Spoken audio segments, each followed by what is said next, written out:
Assalamualaikum warahmatullahi wabarakatuh. Kami dari Fakultas Teknik Prodi Pendidikan Teknik Informatika dan Komputer Angkatan 2021 dari kelas PTKE dari kelompok ke-8, dan hormat kepada Bapak dosen Muhammad Asriyadi yang telah menyempatkan waktunya menyaksikan video dari kelompok kami. Sebelum itu, saya akan perkenalkan anggota dari kelompok kami. Saya Azizah Nurrahmah selaku moderator dan sebagai pemateri pertama. Selanjutnya Andi Miftahul Ashar Wal Ikram sebagai pemateri kedua, Muhammad Asfar sebagai pemateri ketiga, Fatimah Rizky Amalia sebagai pemateri keempat, Takbir Aidil Adhar sebagai pemateri kelima, dan terakhir Suci Malbuah Fahri sebagai pemateri keenam. Baik, langsung saja masuk ke pembahasan yang pertama. Landasan pendidikan kewarganegaraan meliputi 5 macam. Yang pertama, landasan filosofis, di mana suatu keharusan moral untuk secara konsisten merealisasikannya dalam setiap aspek kehidupan bermasyarakat, berbangsa, dan bernegara, dan membangun semangat kebangsaan dalam mengisi kemerdekaan di segala aspek, bukan suatu hal yang mudah. 2. Landasan teoritis. Landasan teoritis pendidikan kewarganegaraan dimaksudkan untuk membentuk peserta didik menjadi manusia yang memiliki rasa kebangsaan dan cinta tanah air. Yang ketiga, landasan historis. Melihat lama bangsa Indonesia dalam mempertahankan keutuhan dan kemerdekaan NKRI, maka perlu adanya pendidikan karakter bangsa, moralitas bangsa dalam kehidupan demokrasi yang seimbang dalam tanggung jawab pembelaan negara demi terjaga dan terwujudnya integrasi bangsa.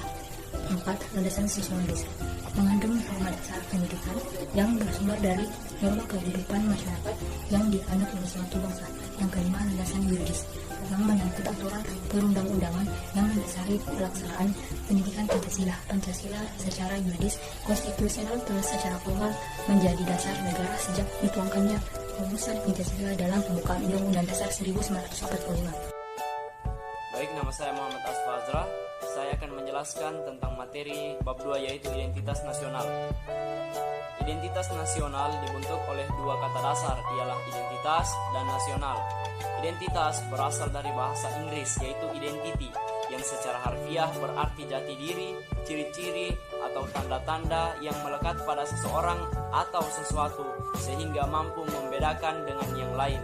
Sedangkan istilah nasional menunjuk pada kelompok-kelompok persekutuan hidup manusia yang lebih besar dari sekedar pengelompokan berdasar ras, agama, budaya, bahasa, dan sebagainya.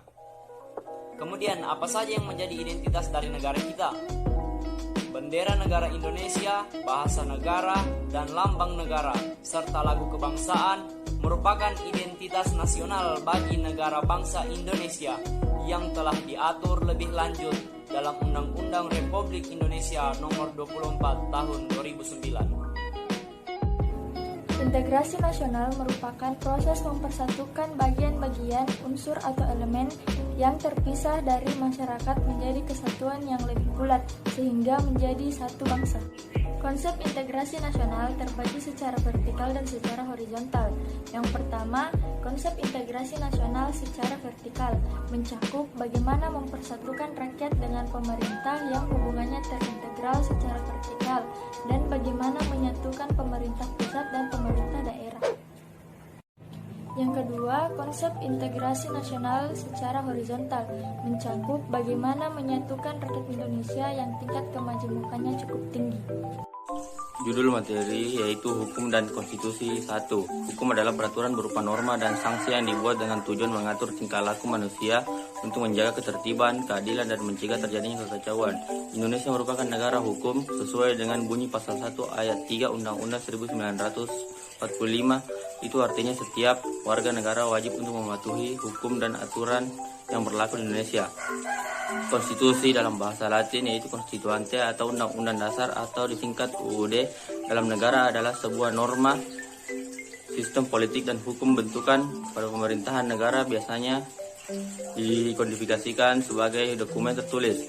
Konstitusi diperlukan untuk membatasi kekuasaan pemerintah atau penguasa negara, membagi kekuasaan negara dan memberi jaminan HAM bagi warga negara. Konstitusi mempunyai materi muatan tentang organisasi negara, HAM, prosedur mengubah undang-undang, kadang-kadang berisi larangan untuk mengubah sifat tertentu dari undang-undang dasar, cita-cita rakyat, dan asas-asas ideologi negara.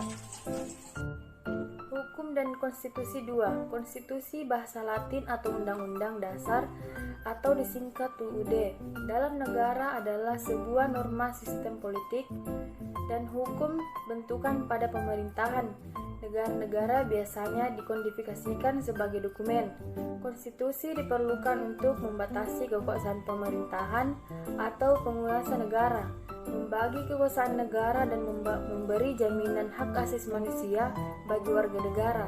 Konstitusi mempunyai materi muatan tentang organisasi negara hak asasi manusia. Prosedur mengubah undang-undang dasar kadang-kadang berisi larangan untuk mengubah sifat tertentu dari undang-undang dasar, cita-cita rakyat dan asas-asas ideologi negara, aturan atau hukum yang terdapat dalam konstitusi itu mengatur hal-hal yang amat mendasarkan suatu negara yang masih konstitusi. Yaitu materi yang terakhir, yaitu hukum dan kewajiban negara dan warga negara. Dalam tradisi budaya Indonesia semenjak dahulu, tak kala wilayah Nusantara ini diperintah oleh raja-raja, kita lebih mengenal konsep kewajiban dibandingkan konsep hak. Konsep kewajiban selalu menjadi dasar aksiologis dalam hubungan rakyat dan penguasa. Rakyat wajib patuh pada titah raja dan tanpa reserve sebagai bentuk penghambat total. Keadaan yang selama ini berlangsung atau keadaan yang sama berlangsung tak kala mana penjajahan di Nusantara, baik pada penjajahan Belanda yang demikian lama maupun penjajahan masa kependudukan Jepang yang relatif singkat. Hak adalah kuasa untuk menerima, untuk melakukan yang semestinya diterima atau dilakukan melulu oleh pihak tertentu dan tidak dapat dilakukan oleh pihak lain, maupun pada prinsipnya dapat dituntut secara paksa olehnya. Baik, itulah paparan yang telah kami lakukan. Terima kasih telah menonton video materi dari kelompok kami. Mohon maaf jika apabila ada salah kata. Kami akhiri, wabillahi taufiq wal hidayah. Wassalamualaikum warahmatullahi wabarakatuh.